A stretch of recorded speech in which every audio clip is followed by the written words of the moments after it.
الحمد لله وكفى وسلام على عباده الذين اصطفى أما بعد فأعوذ بالله من الشيطان الرجيم بسم الله الرحمن الرحيم إن أول بيت وضع للناس للذي ببكة مباركا وهدى للعالمين فيه آيات بينات مقام إبراهيم ومن دخله كان آمنا صدق الله العلي العظيم۔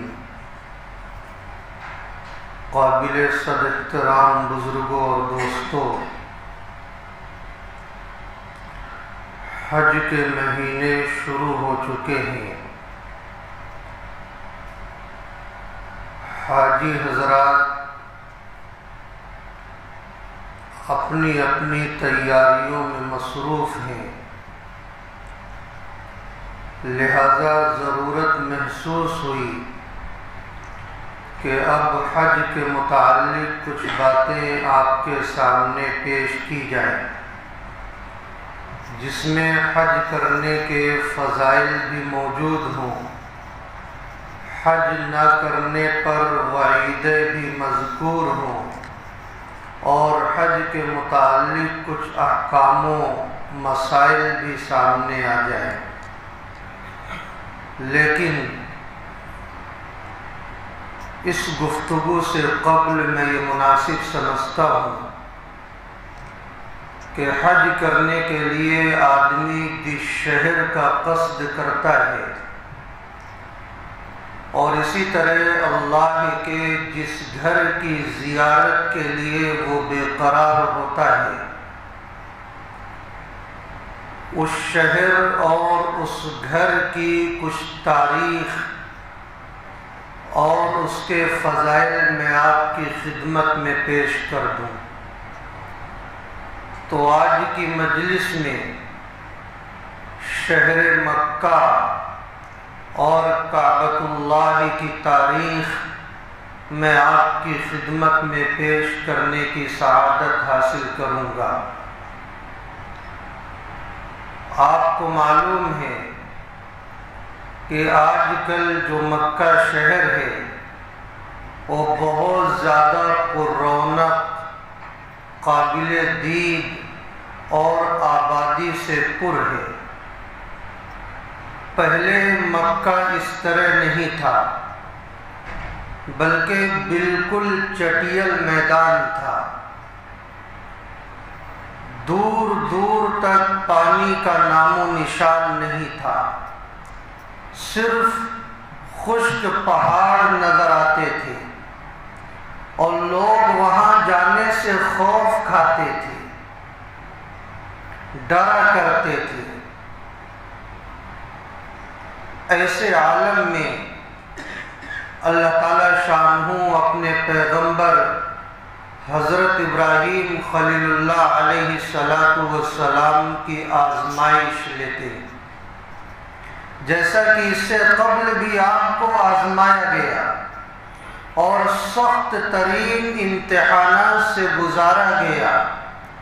انہی من جملہ امتحانات میں سے ایک امتحان حضرت ابراہیم علیہ السلام سے اللہ نے یہ لیا کہ اپنی بیوی حضرت ہاجرہ اور اپنے فرزند حضرت اسماعیل علیہ السلام کو اسی چٹیل میدان میں چھوڑ کر کے آ جاؤ، جسے آج ہم مکہ کہتے ہیں۔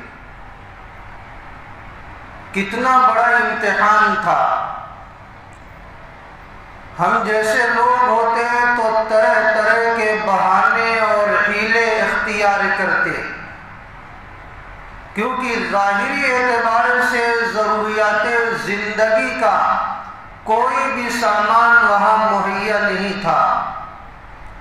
وہاں چھوڑ کر آنا گویا ایسا سمجھا جاتا تھا کہ آدمی موت کے منہ میں چھوڑ کر آ گیا ہے۔ لیکن اللہ تعالیٰ جو آزمائش لے رہے ہیں وہ اپنے پیغمبر سے لے رہے ہیں، اور وہ پیغمبر جنہیں خلیل اللہ کا لقب ملا ہے، اللہ کا حکم ہوتا ہے۔ حضرت ابراہیم علیہ السلام اپنی بیوی حضرت ہاجرہ اور اپنے بیٹے حضرت اسماعیل علیہ السلام کو لے کر اپنے ساتھ اس چٹیل میدان کی طرف روانہ ہو جاتے اور وہاں لے کر جاتے ہیں، اور وہیں چھوڑ کر واپس آنے کی کوشش کرتے۔ کچھ توشہ کھجور اور پانی کی شکل میں اپنی بیوی کو دیتے ہیں کہ لو یہ توشہ ہے، اسے استعمال کرنا۔ جب آپ واپسی کا ارادہ کرتے ہیں تو بیوی حیران ہو جاتی ہے کہ آپ اس وادی میں، چٹیل میدان میں، جہاں زندگی کی بقا کا کوئی سامان نظر نہیں آتا، آپ یہاں چھوڑ کر ہمیں جا رہے ہیں، کیا اللہ کا ایسا ہی حکم ہے؟ حضرت ابراہیم علیہ السلام نے اس بات میں جواب دیا کہ ہاں، اللہ کا منشا یہی ہے۔ تو وہ بھی ایک نبی کی بیوی ہے، اس سے پہلے وہ اللہ کی مدد دیکھ چکی ہے، اور حضرت ابراہیم خلیل اللہ علیہ السلام نے کس طرح اللہ کی طرف سے لیے گئے امتحانات میں کامیابی حاصل کی ہے، وہ منظر اس بیوی کے سامنے ہے۔ وہ بیوی فوراً یہ جواب دیتی ہے، جب اللہ کا حکم ہے تو آپ جائیے، اللہ ہماری حفاظت کرے گا۔ جس اللہ نے اپنے خلیل کی حفاظت نارے نمرود سے کی ہے، وہ اللہ اس جنگل میں بھی اس نبی کی اولاد کی اور اس کے عیال کی حفاظت فرمائے گا۔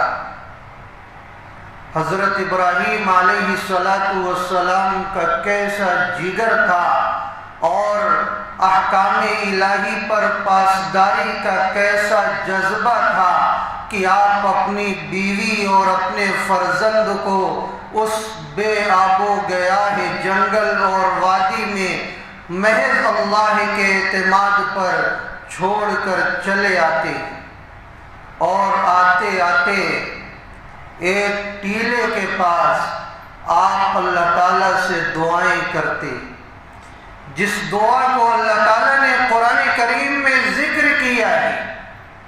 وہ دعا یہ تھی، وَإِذْ قَالَ إِبْرَاهِيمُ رَبِّ اجْعَلْ هَٰذَا الْبَلَدَ آمِنًا، کہ جب ابراہیم علیہ السلام نے یہ عرض کیا کہ پروردگار عالم اس شہر کو امن والا بنا دیجئے، وَجْنُبْنِي وَبَنِيَّ أَن نَّعْبُدَ الْأَصْنَامَ، مجھے اور میری اولاد کو بتوں کی پرستش سے بچا لیجیے۔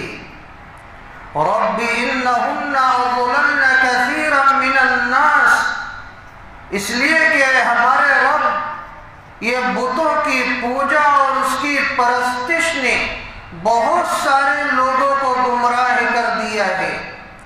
فمن تبعنی، لہذا جو شخص میری بات مانے گا، فإنہ منی، وہ مجھ میں سے ہوگا، ومن عصانی، اور جو شخص میری نافرمانی کرے گا، فإنک غفور الرحیم، تو بے شک آپ مغفرت کرنے والے، رحم کرنے والے ہیں، وہ معاملہ آپ کے حوالے ہے۔ اور آگے یہ دعا فرمائی، ربنا انی اسکنت من ذریتی بواد غیر ذی زرع عند بیتک المحرم، کہ ہمارے رب میں نے اپنی ذریت کو ایک ایسی وادی میں لا کر چھوڑ دیا ہے جہاں کھیتی کا نام و نشان نہیں ہے، کہیں ہریالی نہیں ہے۔ جب پانی نہیں تھا تو ہریالی کا کیا تصور کیا جا سکتا ہے؟ اور آپ کے محترم گھر کے پاس لا کر بسایا ہے، مقصد کیا ہے؟ ربنا لیقیموا الصلاۃ، اے ہمارے رب تاکہ یہ لوگ نماز کو قائم کرنے والے بن جائیں۔ فاجعل افئدۃ من الناس تہوی الیہم، اے ہمارے رب لوگوں کے قلوب کو ان کی طرف مائل فرما دیجیے۔ وارزقہم من الثمرات لعلہم یشکرون، اور انہیں پھلوں کا رزق عطا فرمائیے تاکہ یہ لوگ شکر گزار بندے بنے۔ حضرت ابراہیم علیہ السلام کی یہ دعائیں اللہ کی بارگاہ میں قبول ہوتی ہیں، اور اس قبولیت کا اثر ہر کوئی اپنی نگاہوں سے دیکھتا ہے۔ آپ کو معلوم ہے کہ وہ چٹیل میدان تھا جہاں لوگ جانے سے خوف کھایا کرتے تھے۔ اللہ تعالیٰ نے ابراہیم علیہ السلام کی اس دعا کو اس طرح قبول فرمایا ہے کہ اس چٹیل میدان کو مامون اور محفوظ شہر بنا دیا ہے۔ لوگ بلا خوف و خطر اس شہر میں جایا کرتے ہیں۔ اور اسی طرح اللہ تعالیٰ نے وہاں پانی کا چشمہ جاری فرمایا۔ آپ کو واقعہ معلوم ہے، صرف اس کا اشارہ کر دینا میں کافی سمجھتا کہ جب توشہ ختم ہو گیا تو حضرت ہاجرہ علیہ السلام کس طرح بچے کی پیاس کو دیکھ کر آپ پانی کی تلاش میں سرگردہ تھیں۔ کبھی صفا پر جاتی، کبھی مروہ پر جاتی، کبھی صفا پر جاتی، کبھی مروہ پر جاتی۔ اس طرح وہ ماں نہایت بے قراری کے ساتھ چکر لگاتی رہی۔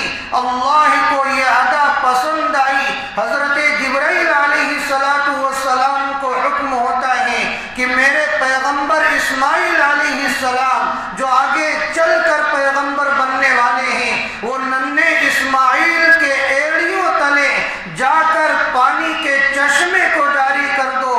حضرت جبرائیل علیہ السلام آتے ہیں اور اپنا پر مار کر کے ایڑیوں کے نیچے سے پانی کا چشمہ جاری کر دیتے ہیں، جسے ہم آب زمزم کہتے ہیں۔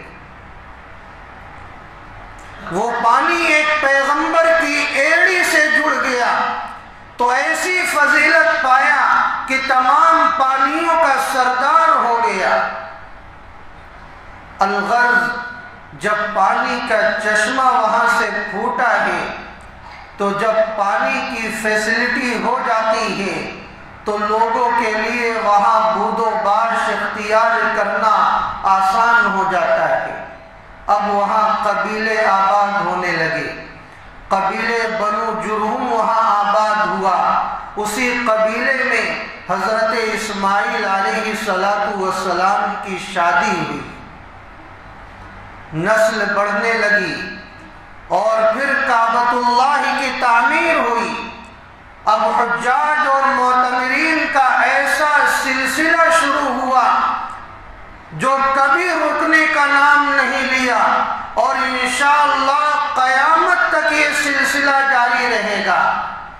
اللہ تعالیٰ نے ایسی دعا قبول فرمائی حضرت ابراہیم علیہ السلام کی، اور پھر پھلوں کا رزق اللہ نے کیسا عطا فرمایا کہ دنیا کے کونے کونے سے ہر موسم میں وہاں ایسے پھل دستیاب ہوتے ہیں جس کی نظیر ملنا مشکل ہے۔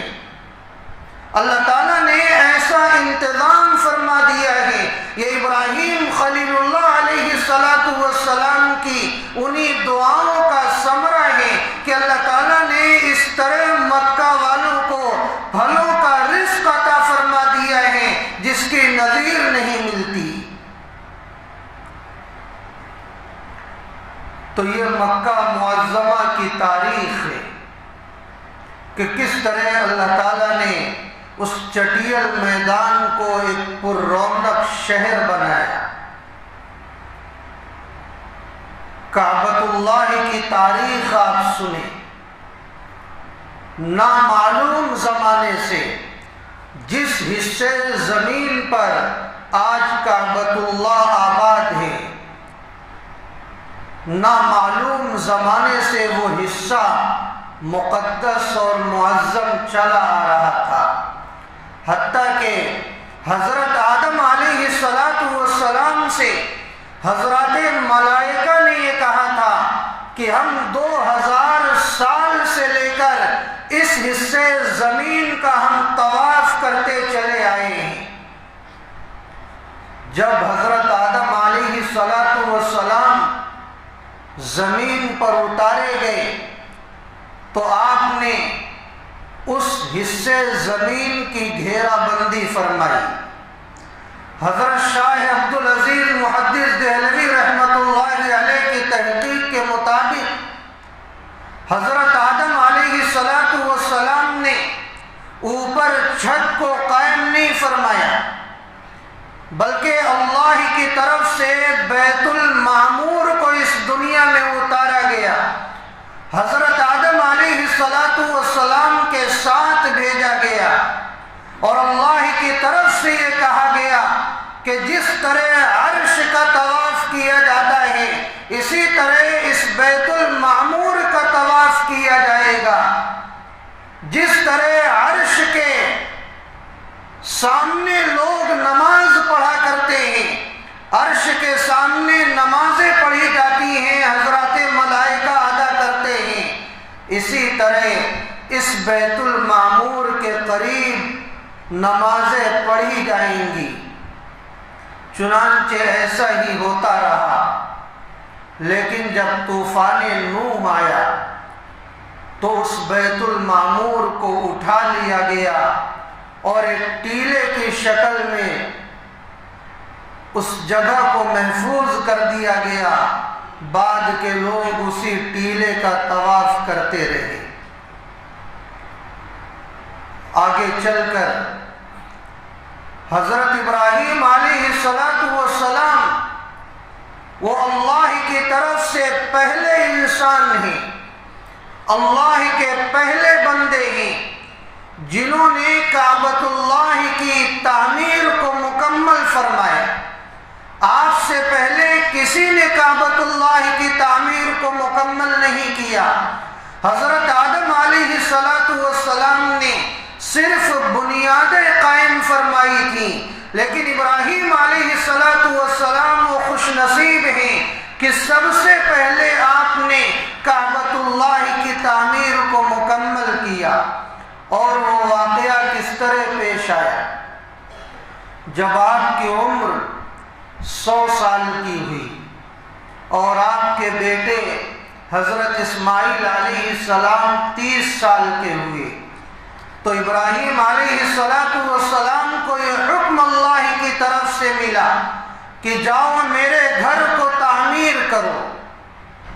ابراہیم علیہ السلام کافی عرصہ ہو گیا تھا بیٹے سے ملے ہوئے، ملک شام سے مکہ آئے، باپ اور بیٹے کی ملاقات ہوئی، ایک دوسرے کو دیکھ کر آنکھیں نم ہو گئی، باپ اور بیٹے ایک دوسرے کو گلے ملے، اور پھر آپسی ملاقات کے بعد حضرت ابراہیم خلیل اللہ علیہ السلام نے اللہ کی طرف سے حکم کردہ باتوں کو رکھا اور یہ کہا کہ بیٹے ایک اور امتحان میں ہمیں ڈالا گیا ہے، وہ کیا ہے؟ اللہ نے یہ حکم دیا ہے کہ میرے گھر کو تعمیر کرو۔ اے میرے فرزند، اے میرے نور نظر، کیا تم اللہ کے اس حکم کو مکمل کرنے میں تم میرا ساتھ دو گے؟ وہ بھی بیٹا اسماعیل ہے جو ہر امتحان میں اپنے باپ کا ساتھ دیتا چلا آیا ہے، وہ آگے چل کر خود نبی بننے والا ہے، کیسے ہو سکتا ہے وہ اپنے باپ کی بات کو ٹھکرا دے؟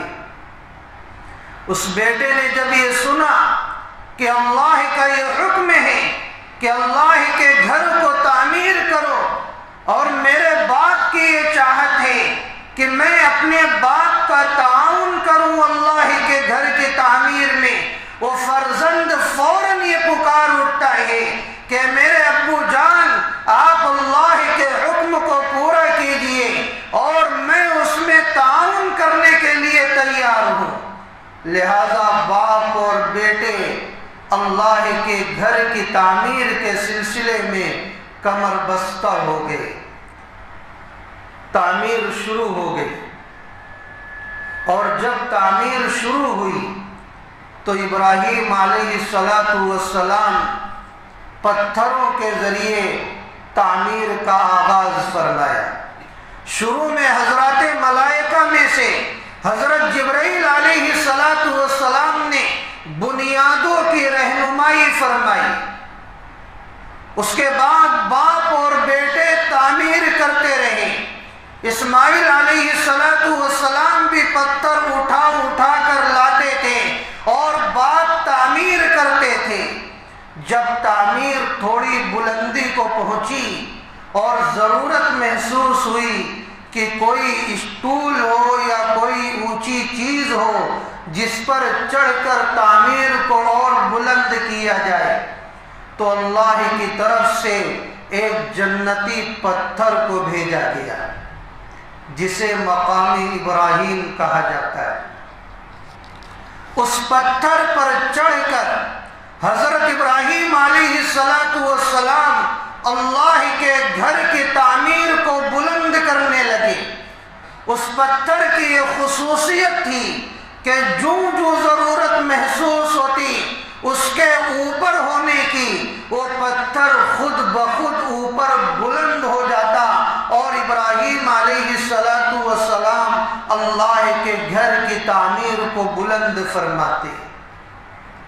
اللہ نے ایسا حسن انتظام فرما دیا، اور پھر معجزاتی طور پر حضرت ابراہیم علیہ السلام کے قدم مبارک کے نشان اس پر نقش کر دیے گئے، جو آج بھی دیکھے جا سکتے ہیں کہ مقام ابراہیم جو ایک جنتی پتھر تھا، اس پر حضرت ابراہیم علیہ السلام کے قدم مبارک کے نشانات آج بھی موجود ہیں، جس کا تذکرہ اللہ تعالیٰ نے قرآن کریم میں فرمایا ہے۔ ارشاد فرمایا ان اول بیت وضع للناس، کہ بے شک اللہ کا سب سے پہلا گھر جو لوگوں کے لیے متعین کیا گیا وہ مکہ میں ہے۔ للذی ببرکۃ مبارکہ، بہت زیادہ بابرکت ہے، وہدی للعالمین، اور لوگوں کے لیے ہدایت کا ذریعہ ہے۔ فیہ آیات بینات مقام ابراہیم، اس میں واضح نشانیاں ہیں جیسے مقام ابراہیم۔ ومن دخلہ کان آمنا، اور جو شخص اس میں داخل ہوتا ہے وہ امن پانے والا ہو جاتا ہے۔ تو ابراہیم علیہ السلام نے اللہ کے اس گھر کی تعمیر کو مکمل فرمایا، اور وہ تعمیر کچھ اس طرح تھی کہ جو کعبۃ اللہ کی تعمیر کی اونچائی تھی وہ 9 گز تھی، جو ابراہیم علیہ السلام نے تعمیر فرمائی، اور مشرق اور مغرب کی جانب زمین سے ملے ہوئے راستے تھے، کوئی دروازہ نہیں بنایا گیا تھا تاکہ لوگوں کے لیے آسانی ہو آنے جانے میں۔ اس وقت کوئی دروازہ نہیں تھا، مشرق اور مغرب کی جانب زمین سے ملا کر آنے جانے کا راستہ بنا دیا گیا تھا، اور کوئی چھت اوپر نہیں تھی۔ یہ ابراہیم علیہ السلام کی تعمیر کا خاکہ تھا اور اندر ایک گڑھا بنایا گیا تھا جس میں کعبۃ اللہ کو جو چیزیں ہدیہ کی جاتی تھیں وہ اس گڑھے کے اندر ان چیزوں کو رکھا جاتا تھا۔ آگے چل کر بنو عمالقہ اور بنو جرہم نے بھی اس کے اندر کچھ اضافہ فرمایا، تعمیرات کی، لیکن وہ ساری تعمیر و مرمت کا جو سلسلہ تھا وہ اسی بنائے ابراہیمی کے مطابق تھا۔ اور ایک طبہ حمیری گزرے، اس کی طرف سے کعبۃ اللہ کے لیے کیواڑ کا، تالے کا اور غلاف کا انتظام کیا گیا۔ اور پھر قصی بن کلاب جو اجداد قریش میں سے تھے، انہوں نے کعبۃ اللہ کی چھت کو بنایا، جو لکڑی کی چھت انہوں نے بنائی، لیکن تختے کی جگہ انہوں نے کھجور کے گولوں کا استعمال کیا۔ اس کے بعد جب آپ صلی اللہ علیہ وسلم کا زمانہ آیا تو آپ علیہ السلام کے زمانے میں بھی کعبۃ اللہ کی تعمیر کا مرحلہ پیش آیا۔ وہ کس طرح؟ جب آپ علیہ السلام کی عمر مبارک 25 یا 35 برس کی ہوئی تو ایک خاتون غلاف کعبۃ اللہ کو دھونی دینے کے لیے آئی، اور اس دھونی دینے کی وجہ سے غلاف کعبہ میں آگ لگ گئی، جس کی وجہ سے جو چھت لکڑی کی تھی وہ ساری لکڑیاں بھی جل کر خاکستر ہو گئی، اور اس سے پہلے مسلسل سیلاب آنے کی وجہ سے دیواروں میں شگاف بھی پڑ گیا تھا۔ تو ضرورت محسوس ہوئی کہ کچھ تعمیر نو کیا جائے، لہذا سرداران قریش نے آپس میں مشورہ کیا اور تعمیر نو کا منصوبہ تیار کیا گیا، اور اس کا ذمہ دار ولید بن مغیرہ کو بنایا گیا۔ تو ولید بن مغیرہ کی ذمہ داری میں یہ طے کیا گیا کہ کعبۃ اللہ کو اثر نو تعمیر کیا جائے گا، لہذا اعلان کر دیا گیا کہ کعبۃ اللہ کی تعمیر کا ارادہ ہے، لہذا اس کے لیے چندہ اکٹھا کیا جائے۔ مسجد کا جو کام ہوتا تھا یہ زمانے نبوی سے یہی سلسلہ تھا کہ مسجد کا جو بھی کام پیش آتا تو اس کے لیے لوگوں کے سامنے اعلان کیا جاتا تاکہ ہر ایک کا حصہ مسجد میں لگ جائے اور اجتماعی اعتبار سے چندہ اکٹھا کیا جائے، اور اس کے بعد اگر کمی بیشی ہوتی ہے پھر مشورہ کر کے آگے کا لائے عمل طے کیا جائے۔ چنانچہ سرداران قریش کی طرف سے اعلان کیا گیا کہ تعمیر کا منصوبہ ہے، چندہ اکٹھا کیا جائے، لیکن ایک شرط لگا دی گئی کہ جو بھی مال جمع کیا جائے وہ حلال مال ہونا چاہیے، سود کا، غصب کا، چوری کا، ڈکیتی کا، حرام کاری کا مال اس میں نہیں چلے گا۔ اس شرط کی وجہ سے جب پیسہ جمع کیا گیا تو جو منصوبہ بنایا گیا تھا، یعنی جس طریقے پر تعمیر کرنے کا، اس منصوبے کے اعتبار سے پیسہ کم ہوا۔ اس کی بنا پر جب تعمیر کی گئی تو بنائے ابراہیمی سے قدرے تغیر و تبدل ہو گیا۔ وہ تغیر و تبدل کیا تھا؟ وہ 5 طریقے پر تغیر و تبدل تھا، میں آپ کے سامنے اسے بھی رکھ دیتا ہوں۔ پہلا تغیر و تبدل یہ تھا کہ کعبہ مشرفہ کی چوڑائی سے کچھ حصہ حتیم کی طرف زمین کا چھوڑ کر دیوار قائم کر دی گئی، اور شمال کی جانب دروازے کو بلند کر دیا گیا تاکہ جسے چاہے آنے دیا جائے اور جسے چاہے روک دیا جائے۔ اسی طرح جو 9 گز کی بلندی تھی اسے 18 گز کی بلندی کر دی گئی، اور ہر صف کے اندر 3 ستون قائم کیے گئے، اور رکن شامی کی طرف ایک زینہ بنایا گیا تاکہ چھت پر آسانی سے چڑھا جا سکے۔ یہ 5 قسم کا تغیر و تبدل ایسا کیا گیا جو بنائے ابراہیمی میں نہیں تھا۔ الغرض تعمیر ہو گئی، تغیر و تبدل بھی کچھ کر دیا گیا، لیکن اس تعمیر کے دوران ایک اہم واقعہ پیش آیا۔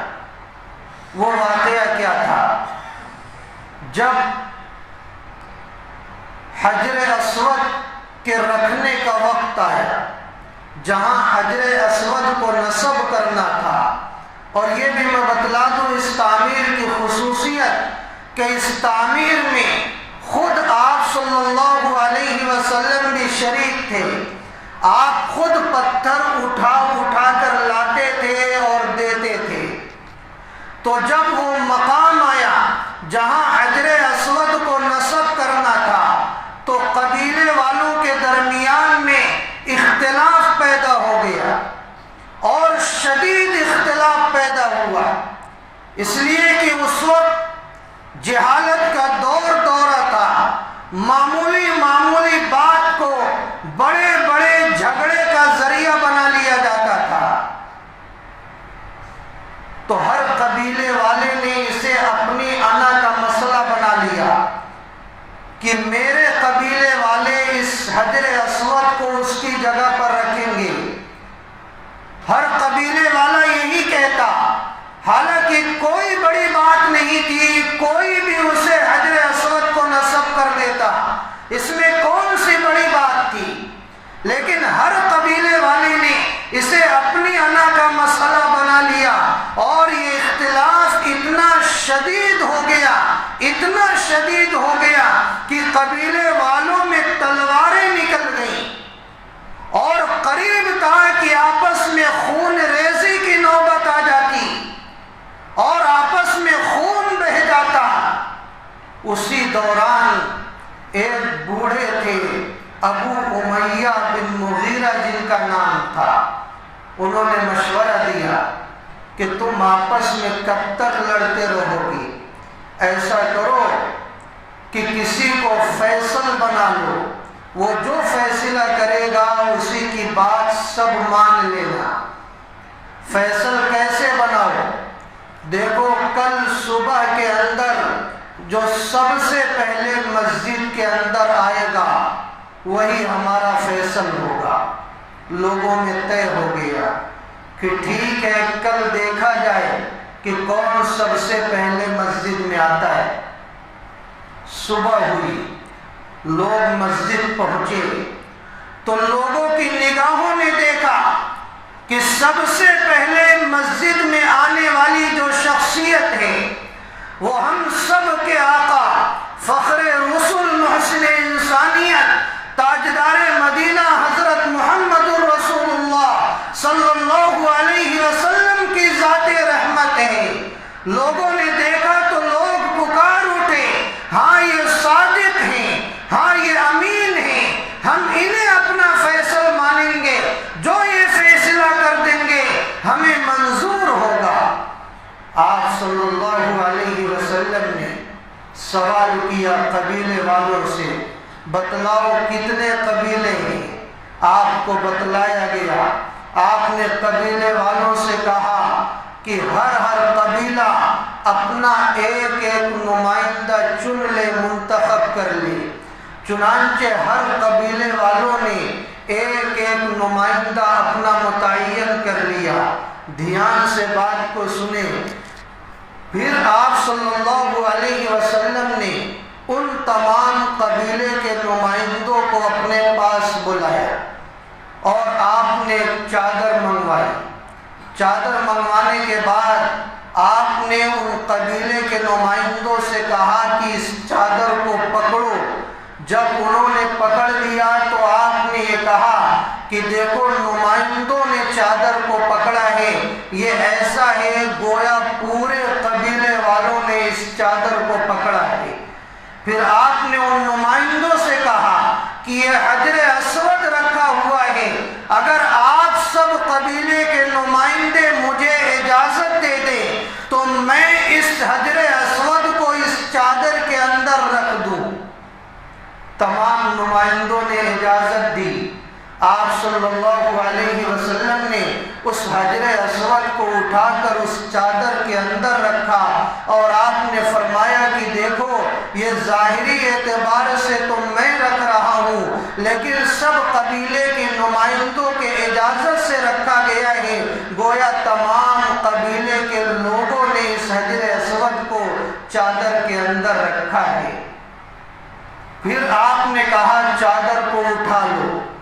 نمائندوں نے چادر کو اٹھایا اور جب وہ جگہ آئی جہاں حجر اسود کو نصب کرنا تھا تو آپ صلی اللہ علیہ وسلم مخاطب ہوئے اور نمائندوں سے کہا کہ اگر اجازت دو تو اس حجر اسود کو میں سب کی طرف سے اس کی جگہ پر نصب کر دوں۔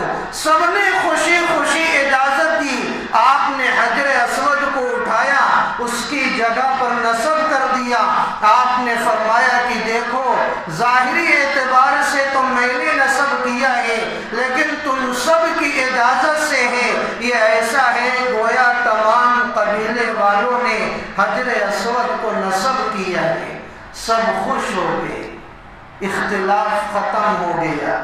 تو آپ نے دیکھا کہ ایک ایسا مرحلہ پیش آیا کہ تلواریں آپس میں نکل گئیں، خون کی ندیاں بہہ جاتی، اختلاف و انتشار زبردست پیدا ہو جاتا، لیکن آپ صلی اللہ علیہ وسلم نے اپنی حکمت عملی سے اس پیدا ہونے والے اختلاف و انتشار کو ختم فرما دیا۔ مجھے یہ بتلانا ہے کیا یہ واقعات کتابوں کی زینت بننے کے لیے صرف ہیں؟ کیا یہ اس قسم کے واقعات قصہ اور کہانی بن کر رہ گئے ہیں؟ کیا آپ صلی اللہ علیہ وسلم کی زندگی ہمارے لیے اسوہ اور نمونہ نہیں ہے؟ کیا آپ صلی اللہ علیہ وسلم کے واقعے کو ہم نے پسے پشت ڈال دیا ہے؟ آج ضرورت ہے جس طرح آپ نے عملی اعتبار سے کر کے دکھلایا ہے، ہم اگر عاشق ہیں ہم بھی عملی نمونہ کو پیش کریں۔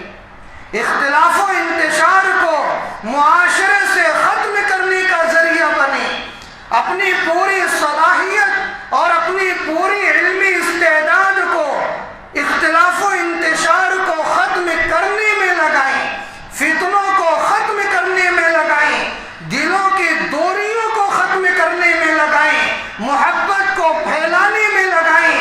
آپ نے یہ سبق دیا ہے، لیکن افسوس کے ساتھ میں یہ کہہ رہا ہوں کیونکہ جو دیکھتا ہوں وہی کہتا ہوں، اور میری ذمہ داری ہے معاشرے کی برائیوں سے آگاہ کرنا تاکہ ہم اس سے بچ سکیں۔ آج معاشرے کو جس انداز میں دیکھ رہا ہوں وہ یہ ہے کہ ہم نے اپنی پوری صلاحیت کو، ہم نے اپنی استعداد کو اختلاف و انتشار کو بڑھانے میں لگایا ہے، پیدا کرنے میں لگایا ہے، فتنوں کو جنم دینے میں لگایا ہے۔ ایسا محسوس ہوتا ہے کہ آج کل کے انسانوں نے اختلاف و انتشار کو پیدا کرنے، فتنوں کو پیدا کرنے، فتنوں اور اختلاف و انتشار کو پروان چڑھانے میں پی ایچ ڈی کر رکھا ہے۔ ایسا محسوس ہو رہا ہے میرے بھائی، ہم اپنی صلاحیت کو اچھی چیزوں میں لگائیں۔ الغرض آپ صلی اللہ علیہ وسلم نے کعبۃ اللہ کی تعمیر فرمائی۔ یہ کعبۃ اللہ کی اور شہر مکہ کی مختصر سی تاریخ ہے۔ وقت ختم ہو چکا ہے، ورنہ اور بھی چیزوں کو میں بیان کرتا۔ اگلی مجلس میں انشاءاللہ کچھ کارآمد باتیں اور جمعہ میں آئیں گی۔ اللہ تعالیٰ شانہ ہم تمام لوگوں کو کہنے اور سننے سے زیادہ عمل کرنے کی توفیق عطا فرمائے، مساجد سے ہماری وابستگی فرمائے، اور حلال روزی کمانے اور حلال پیسے کو مساجد میں لگانے کی توفیق عطا فرمائے، اختلاف و انتشار کو دور فرمائے، اتحاد و اتفاق کو زیادہ سے زیادہ ہماری صفوں میں پیدا فرمائے۔ آمین۔ وآخر دعوانا ان الحمد للہ رب العالمین۔